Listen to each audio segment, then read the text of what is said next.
few years ago, I was having a lot of mental health struggles. Every single day was a battle. I'd wake up every day with my head in my hands, not knowing what to do or how to get myself out of that situation. Things got so bad, I almost downloaded Best Fiends to see if that helped me. I worked hard every day to not let my mental health issues overcome me. Because of that, I ended up doing a lot of self-care. I would do face masks, I would take a bath, I would go to new places, like the downstairs of my house. Depression and other mental health issues are extremely stigmatized, which I think is awful. People that are already in a sensitive spot shouldn't be feeling bad about themselves for being in a sensitive spot. It's just terrible that we make people feel bad because they are having a mental health problem that they don't have any control over. We shouldn't be letting people feel alone. So I'll be the first to say, you are not alone. I used to be one of you. Thank God I'm not anymore, but I used to be. There is a way out of it, which I think is the most important thing to remember. You don't have to suffer at the hands of your mental health issues any longer, unless you want to, which I totally understand. It's very poetic. If you want to be depressed just for the vibes, go ahead. Most of my experience was for the aesthetic as well. Ultimately, I did turn my life around. Nothing looks like what it once did. I'm happy and confident now. I'm making moves towards my goals.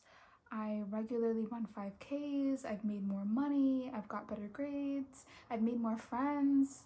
And truly, all of these changes have come from one simple shift. I just started drinking a lot of water. I know you don't want to hear it, but that truly is the case. Just arm yourself with a 40-ounce Hydro Flask and you will be on the fast track to a clear mind. One thing I've learned through overcoming my mental health struggles is to embrace the cringe. Once you just let yourself be in front of other people, not trying to control yourself, you're going to feel so much better. Now I regularly go up to strangers and just start barking. It's so therapeutic. One thing no one tells you about this journey is that you're really going to need to shed who you once were. It can be so tempting to think, oh God, I wish I can just feel as good as I once did at some point in the past. But the past is not what we're going for. We don't want to be okay like how we were in the past. We want better than okay. We want average. Tell yourself it's okay to do 50%. Not in a, I'm gonna tell myself to do 50% to trick myself into doing 100% way. No, truly, it's fine to just do 50%.